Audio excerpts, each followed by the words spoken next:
Hello and welcome to another episode of My Backstage Pass. This is your host, Lee Zimmerman, and I'm here with my producer, co-host, and good buddy, Billy Hubbard. And today we're excited to welcome Wyatt Ellis to the broadcast. Hi, Wyatt. How are you? Hey, I'm great. How are you? Well, we're doing okay. Can't complain. Well, I could complain, but nobody listens, so what the heck. Yep. So Wyatt, you are a busy young man. You're everywhere. Everywhere I look, there's Wyatt Ellis here or there. What have you been up to lately? Well, I played the Grand Ole Opry last night with Daly Wow. and Vincent, and I've just been up to just about everything this weekend. We're going to North Carolina. I've done a little bit of recording here in the past month. Just having a lot of fun. Wow. So how many times now have you played the Opry? You've played the Opry quite a few times already here. Yeah, so I've played it 3 times under my own name and probably 10 times with Daly and Vincent. Honestly, Wyatt, that's more than most artists play in a lifetime. And wow, that must make you feel really, really great to have that under your belt. It is a really special place, and I really do enjoy playing there a lot. Excellent. And are you performing in North Carolina this weekend? I am. I'm playing at Earl Scruggs Fest on Saturday and opening up for Marty Stewart in Wilmington, North Carolina on Sunday. I'm going to see you at the Earl Scruggs Festival. My wife and I are headed down there tomorrow. So awesome. Yeah, so we'll catch you there. But this is, like I said, you're really a busy guy here. Yeah. It must be. Does it ever feel exhausting at times, just like a whirlwind of activity? No, it just something I really enjoy doing. I guess so. I guess so. And you've been doing this for what, like 4 or 5 years now, right? I mean, since the... I have been, yeah, about that, yeah. Yeah. So, in reading your backstory here, it seems like you just took to this music naturally. You decided you wanted to play mandolin. You were influenced by this great traditional mountain music, so to speak. And it seems like from the get-go, as soon as you picked up that mandolin, you were off and running. Yeah? Yeah, so, of course I picked up the mandolin in the pandemic, and then I studied with a bunch of my heroes and just listened to all of my heroes and just did all I could to soak it up. And I think that's how I was able to get such a quick start. Well, it seems like you just really took to it, and your fascination with the music was just full on, just really intent, and you never look back. I mean, it's pretty remarkable, Yeah, it's pretty awesome. I never dreamed I'd be doing all this. Well, I mean, it happened very quickly for you. So, at the same time, did you think, oh my gosh, I mean, it seems like you really didn't have a chance to breathe it all in, to soak it all in, and you were off and running really quickly, Yeah, definitely. So how has this affected you? I mean, you're a star, Wyatt. Obviously, you're a star. How does it feel to have this all come upon you so quickly, Well, just I'm just always ready for what's next and just trying to keep going and just keep the traditional bluegrass music, keep the roots of it. And I think that's just an important part of, bringing more bluegrass to more people. That's Right. what I want to do. Right. And you've worked with some amazing musicians so far. How did you meet people like Marty Stewart and all these other folks that you've worked with? I mean, how did that happen? Well, like I said, I got to connect with so many great musicians during the pandemic when everybody was stuck at home online. And I wrote tunes with them and decided to try to make an album. And you've heard some of that and played some of it, I guess. But it's an all mandolin co-write album. Right. And Marty, I reached out to Marty. I wrote him a letter and, asked if he'd play on this album. Then I went down to Mississippi and um, helped open up his Ellis Theater. And then after that, he said he would do it, and here we are. And so, I mean, you just wrote to Marty Stewart sort of out of the blue, and he responded. I mean, Yeah. was there a connection in there somehow, or you just? So the first time I met Marty was at the Bijou Theater in Knoxville. Sure, yeah. I was in the front row with a Bill Monroe T-shirt, so that helped. But he gave me his pick after the show, and that was just a cool moment. That's the first time we met. Wow. I remember when you were, remember our friend Greg Gehring, that's when I first, you got on my radar when he was at the station. And that seemed like that was right before you really got to rolling real good there and you're taking off. Yeah. I remember he said something to me. He was back after that. I forgot. I guess that might've been early last year. And we were talking about you and, he seemed like he gave you a scarf or something. We were talking about a scarf he gave you. Marty Stewart? Yeah. No, Greg Gehring. I don't know. Greg Gehring. I thought he said it was like a Loki scarf or something. I forgot what he said. I said, well, I told him, give me a couple of those. He did, yeah. Man, he's a great musician. Yeah, he's out in Chicago now. He moved out there, I think he had some family out there or something, and he's gotten really, really busy playing more so there than he was in Nashville, surprisingly. So, wow, that's cool. Wow. So I Wyatt, I know that you're very tight with Marty Stewart because you refer to him as Marty. Marty said this. Marty said that. I have to call him Mr. Stewart. I don't know. I guess it's the 18 degrees of separation, but it's really just spectacular the way you've made connections with all of these folks, and it seems like they become mentors, right? I mean, they become mentors. Yeah. Yeah, and that's what's so great about the bluegrass community is that's what tends to happen, and that really helps, the young people coming along in the genre to get started. So what sort of advice have they given you, either about the music, about the business? I mean, what are some of the things that you've learned from these folks that have stuck with you and are really important? Yeah.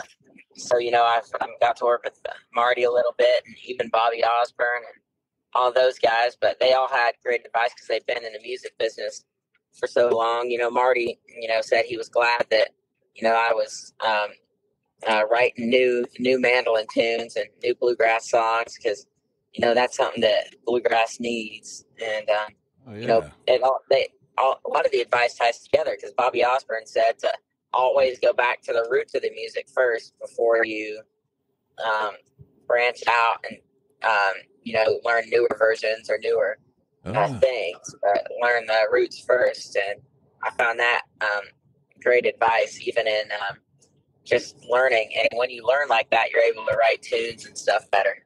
Yeah, it makes sense. Yeah. I mean, you mentioned Bobby Osborne. It was the Osborne Brothers song, Rocky Top, that first sort of inspired you, right? The thing that you heard that said, this is what I want to do, right?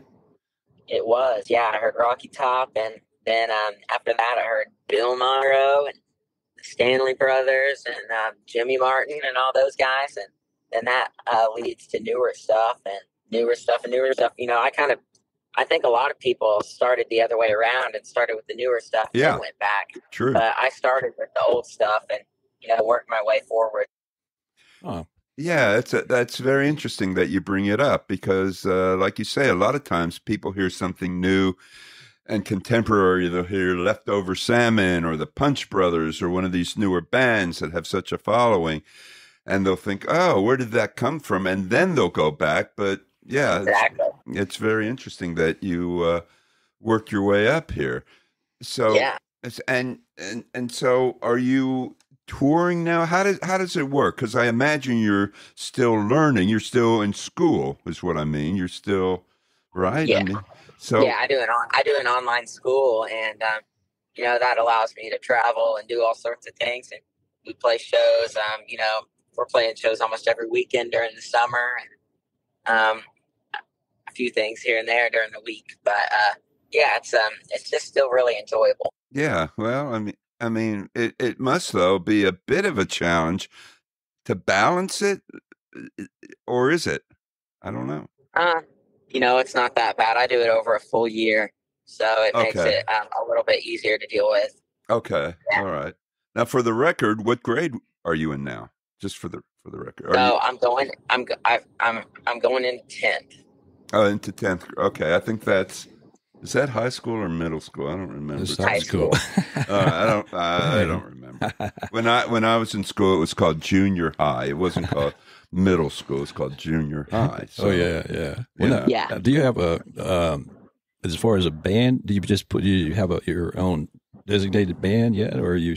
I do. Yeah. So kind of fluxes around a little bit who's in it, but I'm always playing with my band when I'm playing places, pretty much. And it mostly has Gibson Davis on the banjo, Alex Leach on guitar, Sarah Griffin on bass, and Christian Ward on the fiddle. But that changes around a little bit. Like this weekend at Earl Scruggs Fest, I'm going to have Christopher Henry on the guitar. Okay. I saw a video just I think yesterday of you playing. Man, you were doing some really good mandolin work, and I saw the girl playing the bass. The whole band sounded great, man. Thank you. Yeah. So what's it like now? I mean, you've had to take a leadership position here with the band. So are you like saying, okay, I want you to come in at this point. I want you to do this a little bit differently. I mean, have you had to get into those situations where you're directing? Well, you always got to keep it a little bit organized and just kind of make the music sound the way you want it to sound in your head. But, I think it's good that we are all doing our own creative thing as well. Right. So your album, your debut album, Happy Valley, came out a few months ago and has done really, really well. You must be just thrilled by the reaction this record has gotten, right? I mean, I would think. Yeah, it's been good, and I think it's just something that the mandolin world needed. Just some fresh tunes and fresh ideas, and all these great mandolin players that were on there with me. It's just a really cool collaborative mandolin album. Yeah, that is cool. Well, now, do you have? I've got my mom's mandolin is an old Gibson from the. I think it's from made in the late 40s or so, but I'm not really good at it. But as far as a mandolin player, do you need multiple mandolins? Do you have a favorite? You just switch out for different sounds, or how does that work with mandolin? I have a few mandolins, and they all have different sounds. But actually, I was just in Nashville today picking up my main mandolin. I got a new nut and some things done to it, and I was playing another mandolin during that time, but David Harvey, who's on the album, actually did that work for me. Yeah. So I know when I recorded with Sean Camp, we were in the studio, and he had his mandolin, and I had my mom's old vintage mandolin, and it was a song that I had written for her, and so we tried his, and then the engineer, I was a little biased, so I didn't want to. Sean's was a very nice one, and he ended up going with that Gibson. The engineer wanted it because it had a little softer sound. So then I was thinking that's when I realized, well, I guess you need a few different mandolins for the recording and live. Yeah. How many mandolins do you have? Oh, I don't know, probably like 5 or 6. All right. Well, that's a good number. Yeah. That'll do. Yeah, that's pretty good. Now, did you have a hand in writing all the songs on the album? How did that? So I wrote them all, and a couple of them were co-writes and stuff. But it was all either original or co-writes. Well, that's impressive to write. I mean, it is impressive. Solo write. I mean, had you? Do these songs date back a while, or were they written specifically for the album, or I wrote these songs when I was 11 and recorded them when I was 12 and 13, and we put it out when I was 14. So that's kind of the timeline. That's quite a timeline. What have we done in the last 5 years? I don't know. I'm trying to think. When I was 11, I think I was learning to drool. I mean, I think that's about as far as I got at that point. I have to ask you, do you get tired of people asking you, oh, what's it like being a child prodigy? And what's it like being so young? I mean, I'm not asking you that. Don't ask. No, I'm not going to ask Billy, but I mean, I would think though that would probably come up in a lot of conversations referencing your youth. I mean, yeah, maybe or no. Yeah, maybe a little bit. Yeah. Okay, all right. I'm sorry I brought it up then, but the fact is that it's a remarkable thing when an artist develops a talent so early on. I mean, you know, Tanya Tucker, Michael Jackson, there was a lot of artists that started out at a very youthful age and progressed into being these amazing musicians. So you're not alone in that regard, but it's still pretty amazing to witness what you've done. Yeah. I mean, you know. Of course, there's Thank you. Yeah, and I was thinking, you know, my I have 2 daughters, and so we would give them piano lessons and taught one to play guitar. But anyway, I always try to say, hey, you know, you play video games all year. At the end of the year, guess what? You're only going to know how to play video games. Right. You know, Right. you've got something that's going to last your life. You know, and it's good for you, even just when you're by yourself. You know, it's good therapy for us all. Well, what Billy isn't saying is that he told his daughters, he said, "You've got to focus on the music. I want you to grow up to be like Wyatt." Yeah, I don't know. yeah. You know. Well, Oh man. You're setting a standard, buddy. You're setting a standard. Oh, thank you. Yeah. well, look, and you got Sierra Hull on here. Yeah, look at all the Sierra. names on here. Wow. Yeah, you Your got an record. amazing roster of people on there. I mean, did you just? Heck, we can't even get her on the podcast. We only got 60,000 listeners, and we were saying, well, we need more than that or something. I don't know. Really? Is that it? I don't. That's kind of what. Why tell Sierra? Put in a good word for us, will you, please? Maybe. Well, Maybe. Yeah, he's Wyatt's being non-committal about that. he's smart. Well, I think we should play a song from the album here. The song "Two Rivers Waltz." Is that the one we have? Yeah, tell us a little bit about that before we play it. Oh, sorry, it broke up. Oh, okay. yeah. Sorry, we were just saying. Yeah, Sorry. if you want to give us a little background on this song, and did you write this song? Yeah, I hear you. So, yeah, this song was one that I wrote with Danny Roberts, who is the first person I really started writing tunes with. And we wrote a bunch of tunes, and we tried to weed down which one we thought was best for the album. And since, you know, there wasn't, there was one other, I think, 3/4 time song, but we didn't have a lot of songs with this feel, you know, that haunting type of feel. So we decided to go with this one. And I actually got to play triple fiddles with Deanie Richardson and Jason Carter on it. And I played Vassar Clement's fiddle. Wow. So, you know, it's a pretty cool tune. Yeah. How did you get Vassar Clement's fiddle? So a friend of ours had it and brought it down for the session. Wow. So you're a multi-instrumentalist here, buddy. I mean, you know, the fiddle. I play mandolin, guitar, fiddle, and I started on piano, and I'm trying to get into the banjo a little bit lately. Wow.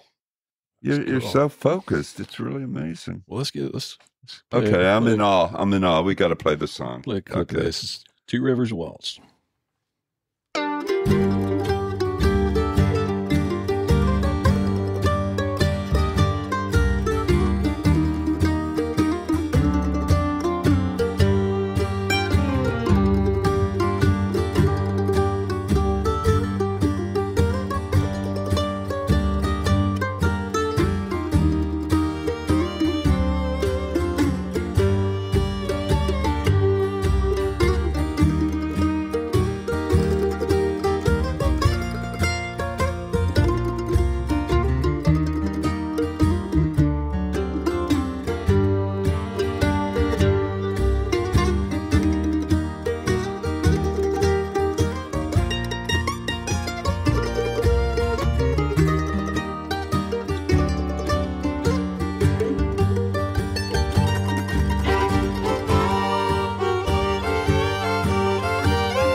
and that's you on the fiddle as well as the mandolin?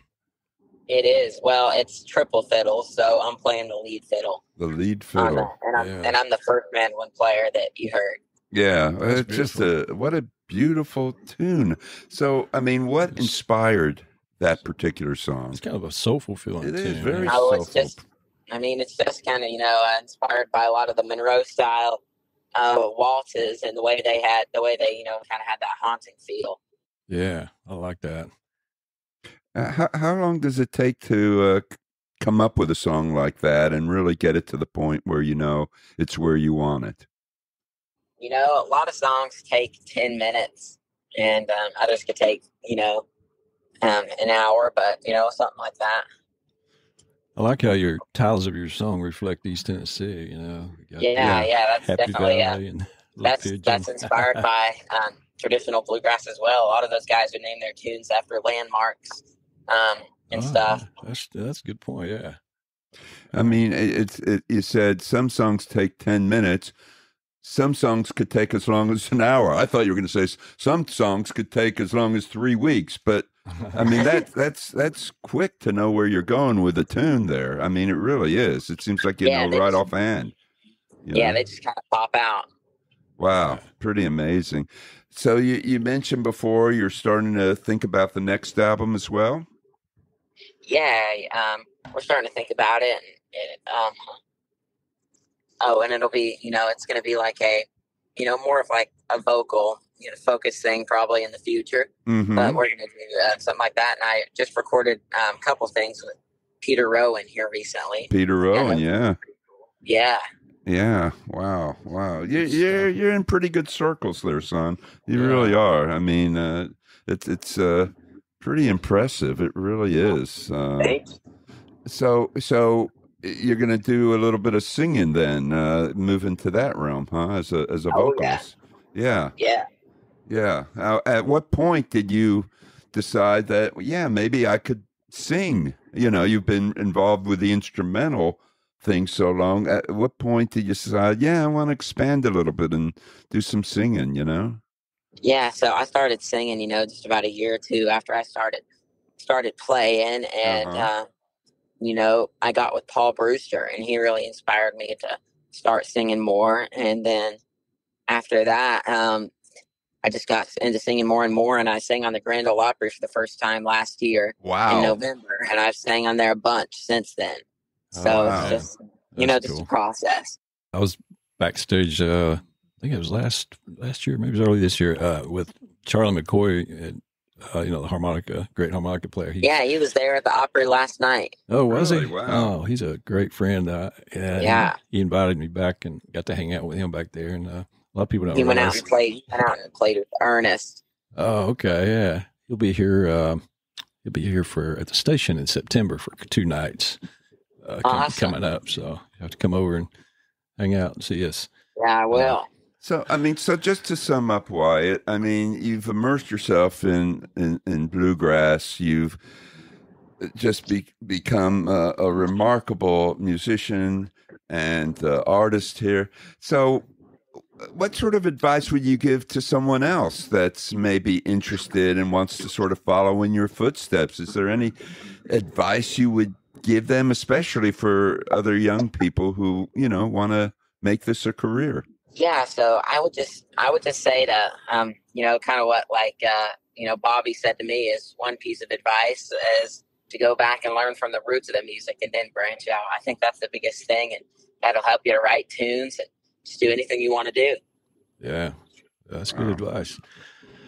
All right, man. Well, we're going to let you go here, and thank y'all so much. Appreciate you. We'll see. We'll see. My wife Elisa and I will see you this weekend.